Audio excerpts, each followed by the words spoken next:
My name is John. I am 36 years old. I have carried this memory quietly inside me for years. Tonight, I let it breathe. I am a simple man. I rise before dawn. I boil water for tea. I rinse the kettle.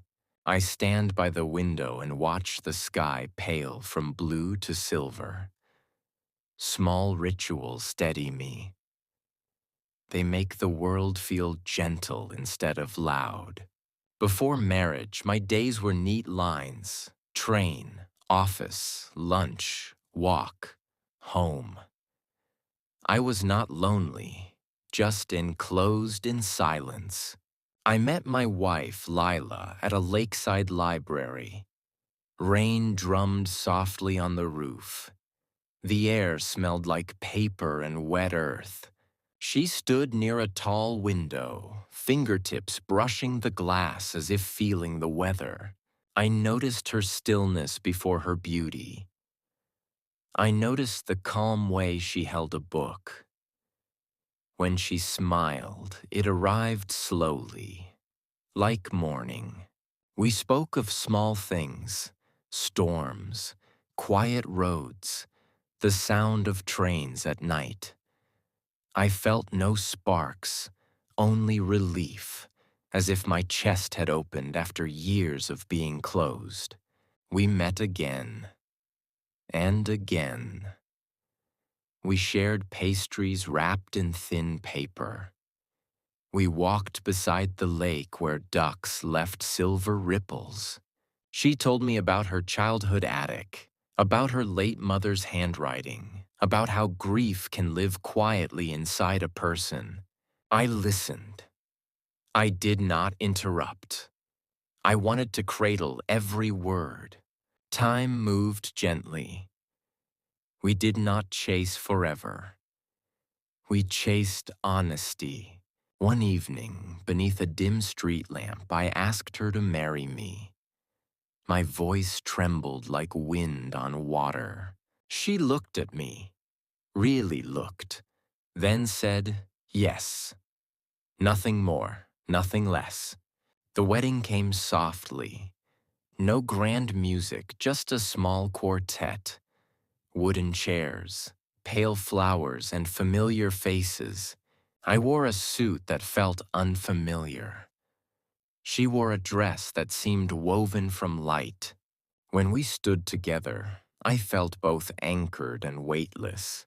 Then night arrived. We entered a quiet room overlooking the lake.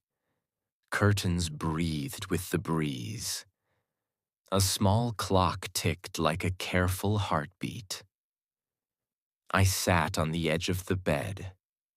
She slipped off her shoes. Silence gathered around us, warm, not empty. Our knees touched. We noticed. We waited. I wanted to be impressive. I wanted to be heroic in love.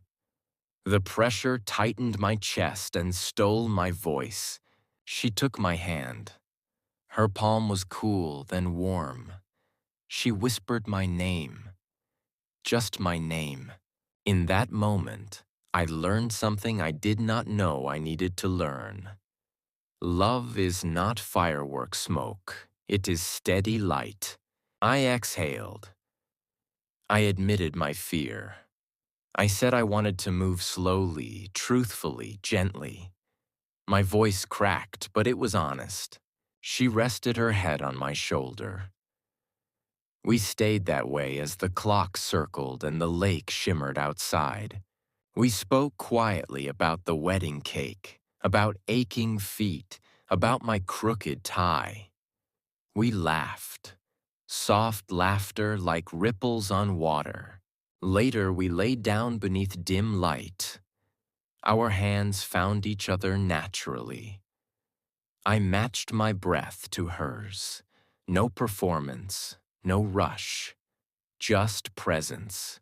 I felt chosen, seen, safe in a new way. Morning arrived pale and cool. Mist hovered above the lake like breath on glass. Lila slept beside me, hair spread across the pillow. I brewed tea with a small kettle by the window. Thin cups, mild flavor, perfect. I brought her a cup. She smiled without opening her eyes. Our first night was not dramatic. It was tender, still, holding. Now, when life grows loud, when work crowds my mind, when the world feels sharp, I remember that quiet room, the ticking clock, the gentle hand in mine. That night did not blaze, it glowed. Like a lamp left burning at dawn, it did not blind me. It guided me home.